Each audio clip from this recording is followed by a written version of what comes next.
అలాగే రామయ్య, నేను తొందరగా దుకాణానికి వెళ్లి సరుకులు తీసుకొచ్చి భోజనం సిద్ధపరుస్తాను. అప్పుడు నీకు ఫోన్ చేస్తాను, నువ్వు త్వరగా ఇంటికి వచ్చేయి. సరేనా? నువ్వు వెళ్ళొస్తాను మరి.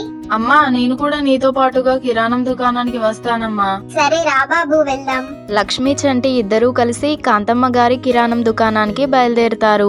అలా దారిలో నడుస్తూ వెళ్తుండగా నాన్న రంగయ్య అంకుల్ దగ్గర అప్పుగా డబ్బులు తీసుకొచ్చాడు కదా. నాన్న రంగయ్యకి డబ్బులు అప్పుగా ఇచ్చాడు.